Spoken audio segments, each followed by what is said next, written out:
Hello, everyone, and welcome back to the Old Hunt, where we are still celebrating 10 years of Bloodborne. We are playing version 1.00 of the Japanese release, and last time, we read a lot of descriptions in the dream. We had a lot of processing to do, things to talk about, slight alterations to make weapons to upgrade, all sorts of things, ourselves to upgrade, in fact, as well. But we've finished with that. We've given the password to the gate guard, and we've come down here into the Forbidden Woods, and we're gonna leave right now. We're not gonna spend very long here. I wanna check back in on the city of Yharnam, so I'll see you again after warping around a bit.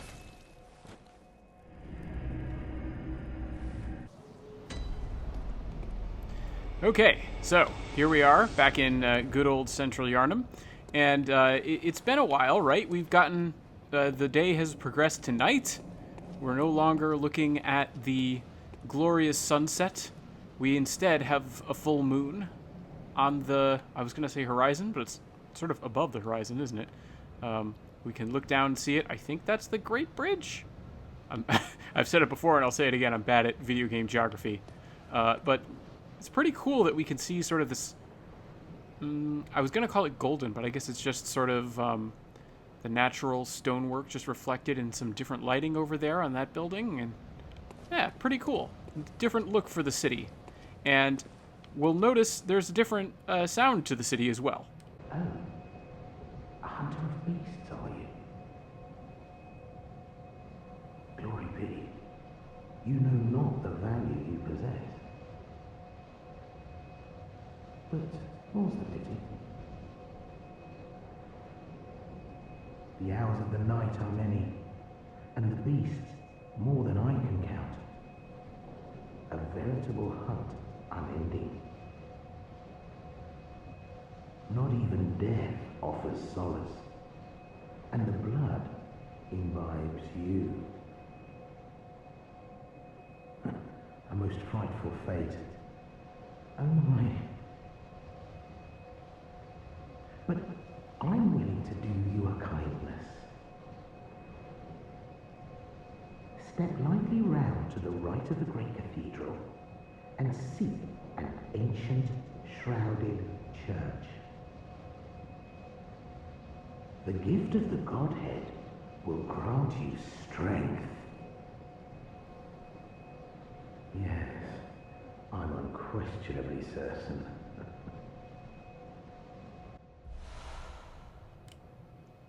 Gilbert, you sound really different. Not even death offers solace, and the blood imbibes you. Seek you the ancient shrouded church, hidden to the right of the main cathedral. The gift of the godhead will grant you strength. Nice little variation for that alternative line, right? This is a very video game writing sort of thing. You get dialogue for a character all the way through once, and then you talk to them again, and they have sort of a summarized version where they give you the essence of what they said. And of course, the direction, go to the right of the Grand Cathedral, and you'll find that ancient shrouded church. We've been there already. We've already gone down because I wanted to get those dialogues. I wanted to get some of the items, and so we have a good idea exactly where that character is telling us to go. Also, this is not a different sort of transformation. This is not a human-to-human transformation that's happened here. This is something that's happening at, like, all of the doorways right now in Yharnam. And so I think this is the reason I wanted to come to Central Yharnam, is it's super easy to demonstrate this if we just ignore that enemy over there, among other enemies. And is there... well, this enemy I probably should not ignore. However, now that they have been dealt with, we can come over here and I will show you. Oh, a hunter of beasts, are you? Glory, but the Yeah, and notice that's not the repeated dialogue. The whole dialogue started over again from the beginning. It's not like, so the carryover information from that first house where Gilbert would normally talk to us, obviously the same character has reappeared at this house. And they have not registered the fact that we got the first part of their dialogue already. And so they're talking to us as if that's us talking to them for the first time. And that's really just, oh, they lived. I one-shot that one character, and I thought, oh, I can just one-shot these guys. Apparently they have differing health values. Who knew? The different enemy varieties here have different health values. I should have known. I've actually taken advantage of that in the past. Or taken advantage of.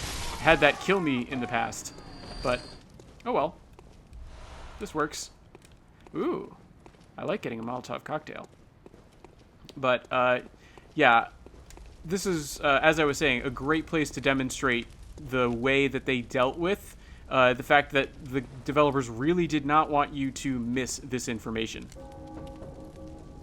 Oh, a hunter of beasts, are you? Glory be, but the owl. But the gift? Right? So we're getting that repeated dialogue, and once again, we can notice it's starting from the beginning. The only thing that's happening that's different about it, so no longer starting from the beginning again, is that we're not getting repeated instances of the tonsil stone, right? That item that we got just there. And this is a little bit dangerous, but we're going to run. There we are. And we should be able to just ignore all these enemies. Should be able to just book it straight through and go straight to another doorway over here. Really drive home the point. Because, you know, the woman who was laughing at us before is not going to be here anymore. Oh, a hunter of beasts, glory be, but the gift? And there you are. So, they just put that set of lines behind every single door. And the first time you talk to the character, you get the tonsil stone. The second time, if you talk to the character in the same place, the second time you get that sort of summary dialogue. And then any other character you try and talk to without following instructions, their dialogue has been overridden by that same pair of lines from that same character. Right? It used to be, there's a house that I would always wait until I got to the, I want to practice a little bit with this weapon.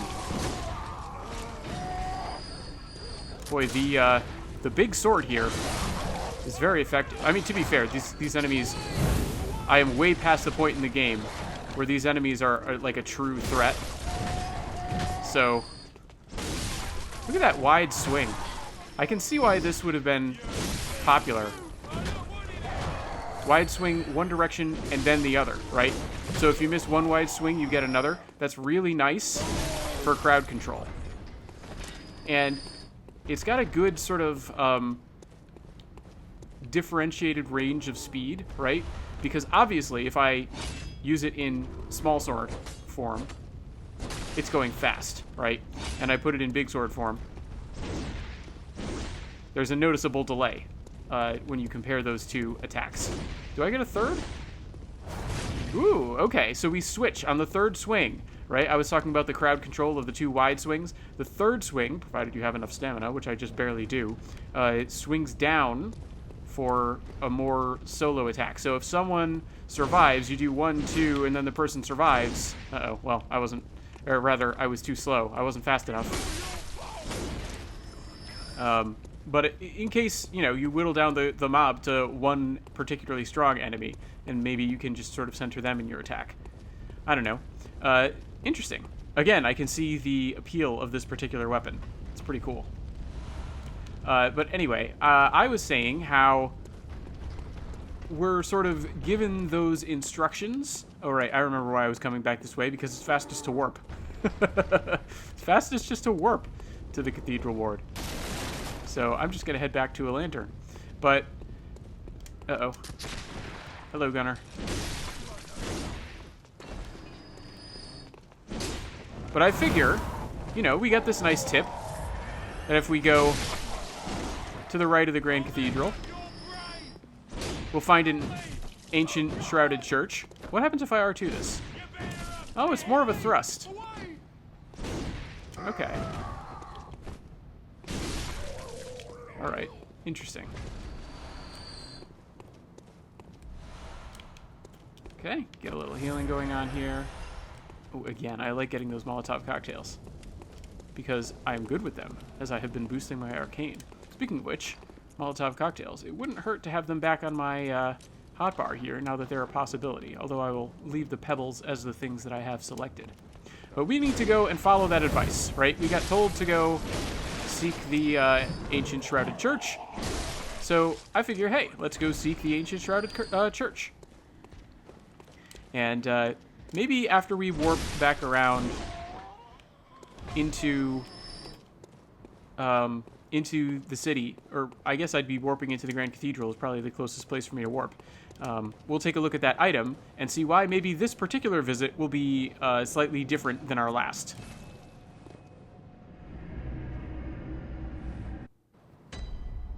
The other thing that's happened in between me sort of warping around here with all those loading screens, I remembered what I was going to say. I was going to talk about how when I was first playing this game, there was this one character in the Forbidden Woods. There's one house that, similarly to all the other areas we've been through in Bloodborne so far, you can knock on the door and get a dialogue from that character. And I always used to just think, because I wouldn't come back and be this thorough a lot of the time, especially with just first playing the game. I wanted to see everything new. So I was just constantly going ahead, and I just thought that the person who lived in that house was the person who provides us with the tonsil stone. And I did not realize until I started watching other people's playthroughs that actually that is not the residence of the person. You know, I like dealing with these things with the gun. There we go. There we go. That, in fact, you can get that dialogue from any given house. And more than you can get it from any given house, you can get it from every possible house. Every single variety of house that you can talk to anyone in, except for the safe places, if I recall correctly. I think you can go and talk to Impostor Yusefka, because I guess the Erden Chapel house doesn't have the dialogue overwriting as a possibility, because you could just talk to the chapel dweller. But Impostor Yusefka, if I remember correctly, and I haven't actually verified this, but I will in editing, right? So hopefully what I'm saying is accurate. I'm pretty sure Impostor Yusefka still gives you Impostor Yusefka dialogues. That quest line has its own priority. But all the other houses that you can knock on the doors of, they get replaced by that dialogue. Now that we've reloaded the area, though, having done some warping around, I wonder if we'll get next stage dialogues from the people who are here. Okay, we will. All right. Having gotten that dialogue once, all of the regular dialogues from these places have returned. And I think we can get some variety from the people in these houses.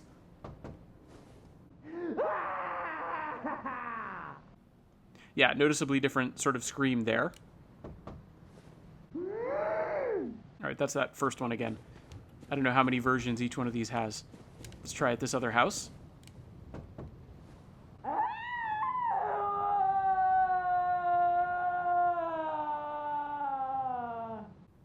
Does not sound pleasant.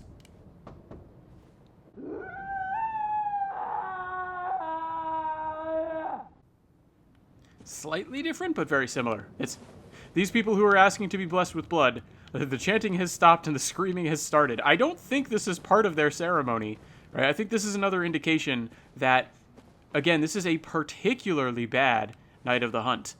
And the moon is close, and people are suffering from very ill effects of it, right? And as we have progressed through the night, like having defeated Vicar Amelia and advanced to this stage, things have gone from bad to worse. It was already at the point where people were starting to wonder, like people starting inside are starting to go bad, are starting to turn, and they're seeking refuge in places other than just their homes. And, you have the people outside in Central Yharnam who are afraid that the Healing Church has abandoned them. Everyone's trying to get to safety. And just this is not your regular old Night of the Hunt. And that's important to keep in mind. Well, I wonder if the... wait a minute. I shouldn't be coming this way because there's an ambush set up. I was just enjoying the fact that I didn't have to worry about the kidnapper enemies because, again, once you defeat the hunter-type enemies in this game, they stay gone. But now that I remember, those are not the only obstacles on this pathway. There was also this kidnapper here, who I could just ignore, really. But I don't want to. I want to hurt you. Is that... I haven't hurt him bad enough. Is that... Okay, that's bad enough, but I needed to heal. Alright, but you missed. He just jumps off the cliff. Hello there. Alright, now I'm definitely going to ignore that enemy. I've never seen that before. Oh, marvelous. Okay. Yeah. Cool. These gunners would make my life miserable if I just ignored them. So, I'm not going to ignore them. I'm going to make their lives miserable by also making them short. There we go. Not worth flailing about too much when we have the wandering enemies right here. And I was getting all greedy in anticipation of the wandering madnesses that might give me some upgrade materials. But I forgot about these foes. Alright, that's a 3-phase attack. Uh-oh. One more hit, one more hit, one more hit. Yes! Go greed! I know there's another one. I remember that much. Oh, you can break their armor. Oh man, if I had had more stamina, he would have been dead. I pressed the attack button again and then nothing happened. I was curious as to why. Yeah, I ran out of stamina. I didn't know they could drop pungent blood cocktails. That's interesting. Of course, we'll be getting... Yeah, I knew I had max bullets at some point and was surprised I'd been able to pick up as many as I had. But now those very high bullet numbers are back down under control. Are there any more Wandering Madnesses? I could have sworn there were. Did they patch more in? I thought there were like 4. And I only remember hunting 2 of them. Maybe 3? 2 or 3. Oh well. Not a hugely important point. Anyway, before I go and advance things further here, continue to follow our mysterious friend's advice, though, we need to check out what our mysterious friend gave us. Oh, also, just in terms of that dialogue, like, for the most part, see, this is something of a trick, right? We're being set up a little bit. Someone's playing games with us, essentially, is what's happening with this whole dialogue interaction. Of course, it's a key item. I don't know why I was looking in consumables. Someone's playing games with us in terms of this whole setup. And the way that they're playing games is they're tempting us with, the gift of the godhead will grant you strength. Like, aren't you facing lots of adversity? Like, everything you're doing is wonderful and great, and we count on you.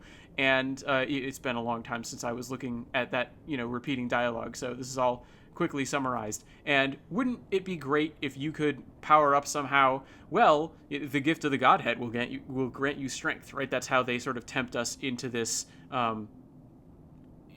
proposition. And right, this is one of the other places, right? So the rune workshop tool and this dialogue, I think, is one of the other places where I think you can make an argument that Shimpi, the holy mystery that you can see, like it's the name of our stat, maybe is a little bit less clear in English than it is in Japanese. Because if this person is saying, if we go to this church, we will discover holy mystery, and we know that holy mystery is one of our stats. It's sort of saying like, hey, if you go here, you can bolster your arcane, right? And that might be a little bit more likely to tempt characters. But then again, right, like, you can see I've already said where I fall on this particular question, right? I think it's fine. The gift of the godhead will grant you strength. That's pretty enticing, right? Who wouldn't want a gift from a god that makes us stronger?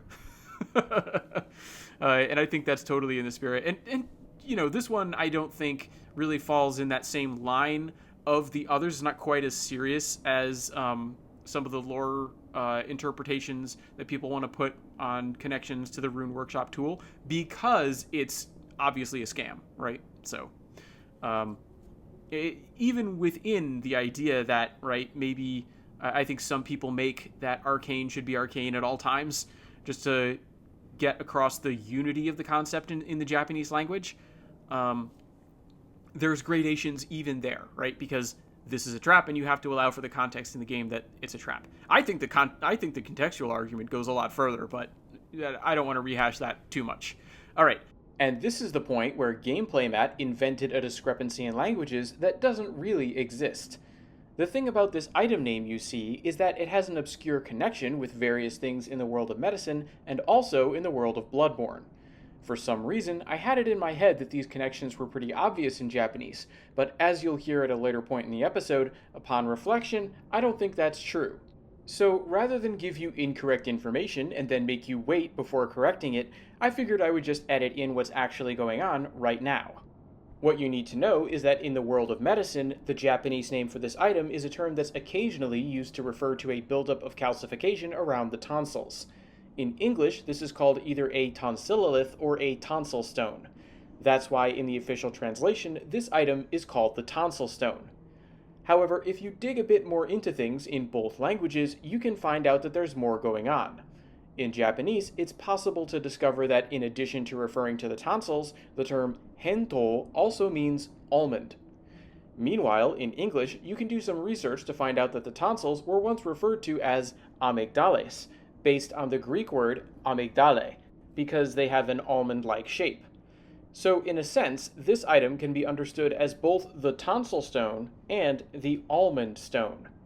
As to how this is relevant to Bloodborne, well, that will become clear in time.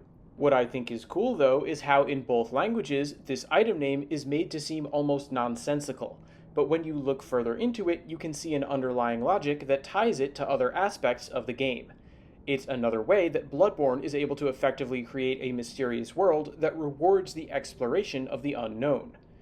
Notably, despite my earlier confusion, this trail of clues exists in both languages, and while admittedly the connection of the stone to an almond shape is easier to see in Japanese, the way it ultimately ties in with the rest of Bloodborne is clearer from the etymology I gave in English. But let's rejoin Gameplay Matt as he identifies the through line. The almond shape is the through line, and it's not going to be immediately obvious what I'm getting at with this whole almond shape thing, but we'll get there. Anyway. Let's turn from the item name to the actual description here. Okay, this is like a literally like warped stone, but warped I think is kind of a weird way to describe it because we can see an image of it right here. I think maybe like deformed might be a better term. So it's a deformed stone with like a lattice worked over it. And you can see, the lattice worked over it, right? The idea is it's got all those like pits, and it sort of resembles the like a mesh, right? Because you have all the little eyes, like the eyes that you would get in a mesh. And literally, we're seeing the kanji for eye show up in here. Eyes are very important in Bloodborne. I really don't think that this is any particular significance in this case.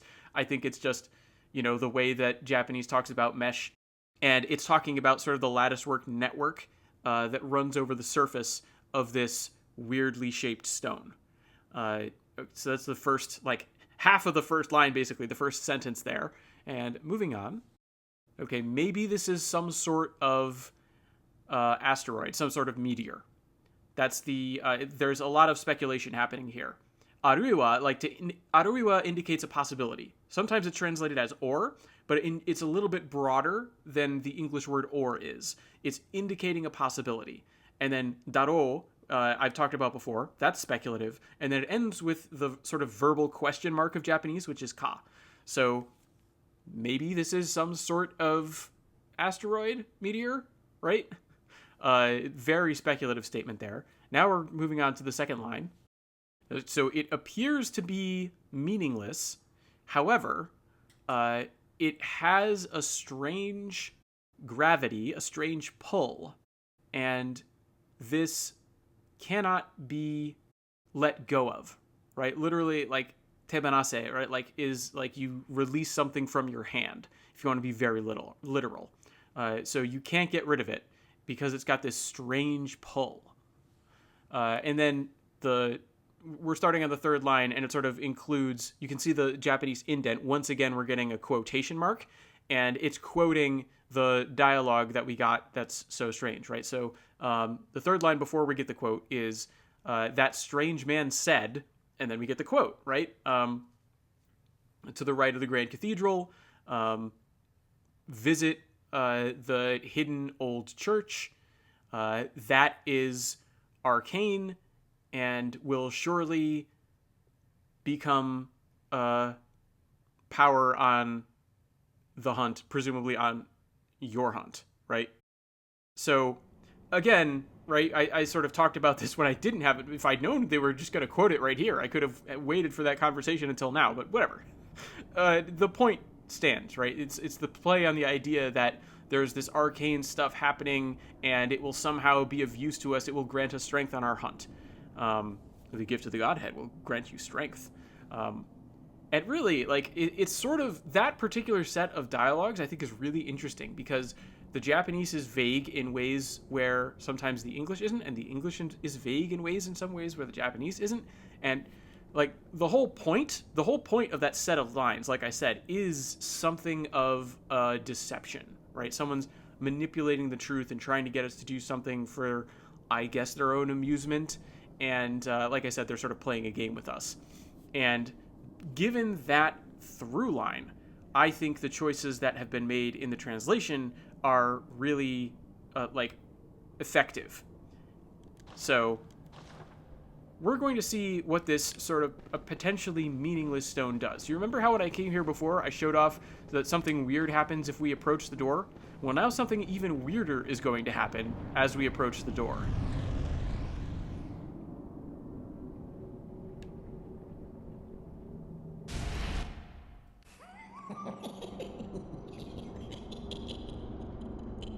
Oh, amygdala. Oh, amygdala. Have mercy on the poor bastard.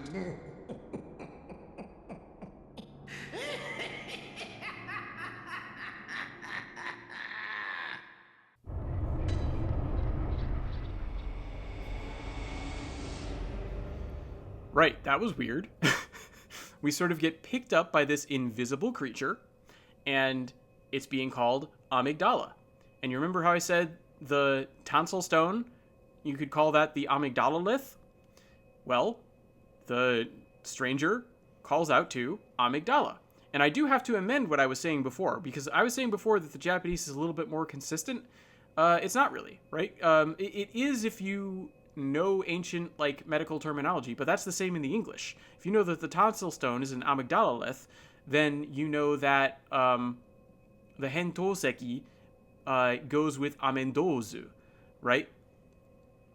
So this idea that I was just saying that the Japanese is, a little bit more consistent, it's actually just about the same. So in both languages, you're given puzzle pieces and you're sort of expected to put them together, right? So that sort of linguistic detective work angle that I was mentioning ends up working in both languages.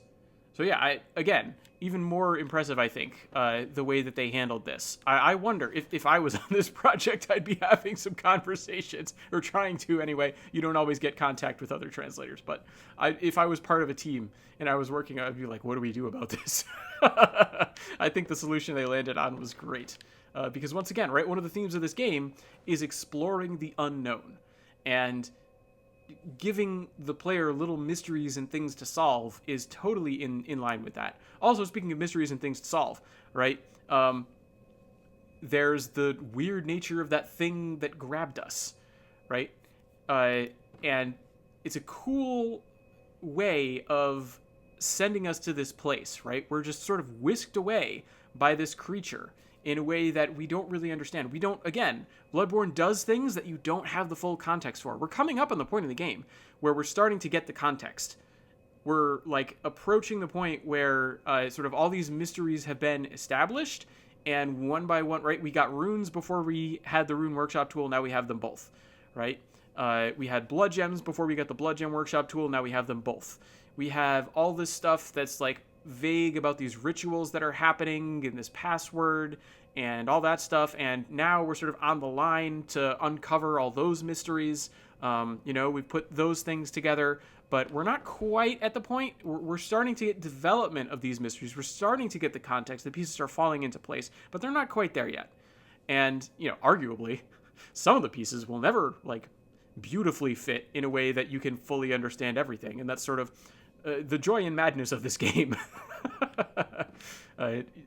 Anyway, but in the spirit of exploring the unknown, there are some, one other thing that I think is interesting about that dialogue is when we have the English voiced line, right? Have mercy on the poor bastard. That's a very English phrase to say. And if you look at the Japanese subtitle, it's actually using the Japanese term for a bastard, which is not normal, right? Normally, if you're looking at a translation of something from Japanese and someone is using an insulting term like bastard for another person in like a subtitle or a dub or something like that, usually the term that's being translated in the Japanese is yaro, or some other form of like a derogatory version of the word you in Japanese, right? That's a very common way of insulting people in Japanese. It gets, given sort of its closest English language equivalent as a like disrespectful way of referring to someone else. So they say it's not just you, it's you bastard, right?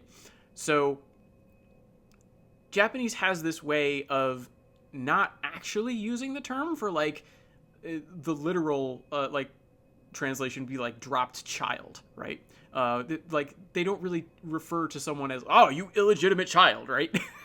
That's not a normal thing. It's not a normal insult to be throwing around in Japanese. But the subtitle, when that character in English talks about have mercy on the poor bastard, it's actually using the Japanese subtitle for an illegitimate child. So that sort of does two things. On the one hand, I think it's an interesting point where if you have access to sort of both languages, you can read into it in a way that you wouldn't necessarily read a lot into that English phrase. But if you can read the Japanese subtitle and you know Japanese, right? I've talked a little bit before about how, in my mind, sort of Bloodborne has these points where you sort of benefit from having both languages. It's sort of, you can find it in between the two languages sometimes. I think it's sort of cool. This is one of those moments. And I've actually heard some speculation, I think this is super interesting, that maybe when we're seeing that line, we're seeing the weirdness of that Japanese phrase, because that's not like a normal Japanese phrasing. I've seen it speculated that maybe the English people said, right, because we've talked about how it's a voiced line, so there's probably better collaboration between the developers and the translators, and because they're having to integrate these voiced lines directly, right?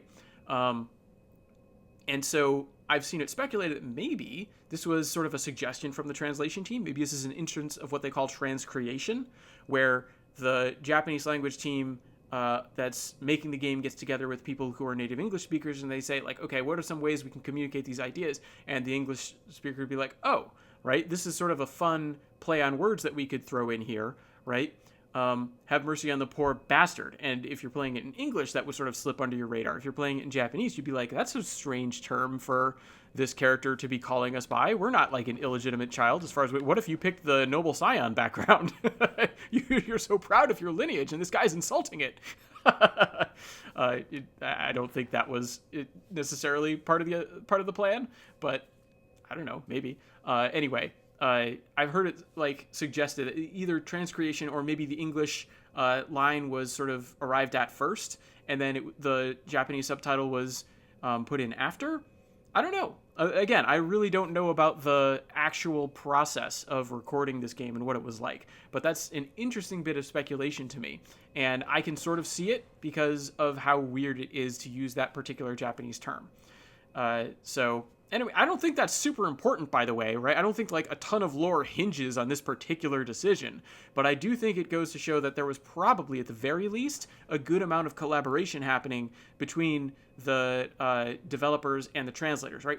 We've seen, I think, some other instances where we could say the communication back and forth was probably pretty good for the voice lines, but that's another one, and I think it's a strong one because I don't think you would arrive at that set of like translations with a Japanese subtitle in that particular English line without having a sort of process in place that encourages that sort of communication. But I could be wrong. I don't know. Maybe the Japanese developers just thought of that naturally on their own. Anyway, I can't believe it's already been half an hour. I was not expecting to just get taken here to the lecture hall or wherever this place is officially. Have we gotten the title? We've gotten the title at this point, but I think this is actually a pretty good point to call it for an episode. Oh, this is already activated. I must have done it and then just completely forgotten about it.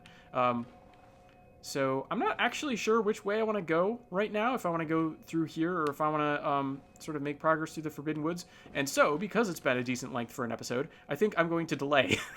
I think I'm going to push off that decision and call an end to my hunt for the evening. Thank you all very much for watching. And, I wish you all, as always, good hunting.